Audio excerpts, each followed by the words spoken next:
literatura. Buhay ko ay mahirap, ngunit lumalaban para sa kinabukasan. Kahit walang maayos na sariling tahanan, kulang sa lahat, pero di ako susuko. May laban ako.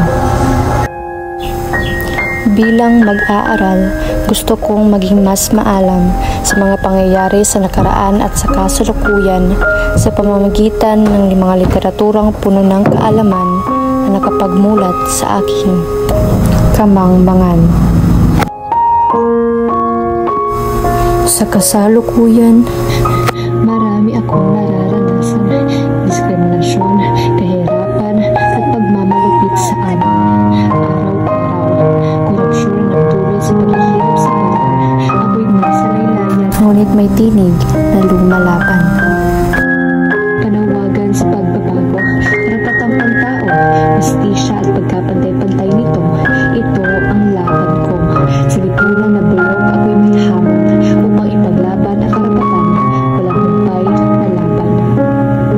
Kahit parang pipi ang syudad sa aming daing, huwag tayong matakot dahil ang pag-aasa'y sumisiglat, sumisingasing. Sapagkat mayroong literatura na nagiging sandata sa atin, isang salamin at sulol na papaalab sa kamalayan at nagbibigay liwanag sa laban.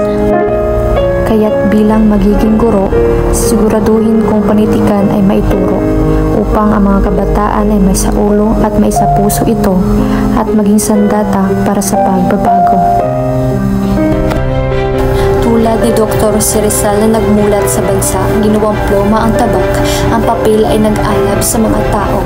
Ang nalamitang here at el filibusterismo ay nagtanim ng diwa, ng pag-asa at paglaban at nagbigay inspirasyon sa bayan. Ang literatura, ang ating lakas, ating sandata, ito ay nagpapakita na ang pagbabago ay nagsisimula sa kaisipan at sa salita.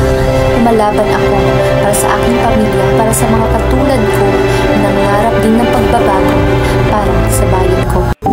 Kaya't pahalagahan at pagyamanin ang literatura ng nakaraan at kasalukuyan.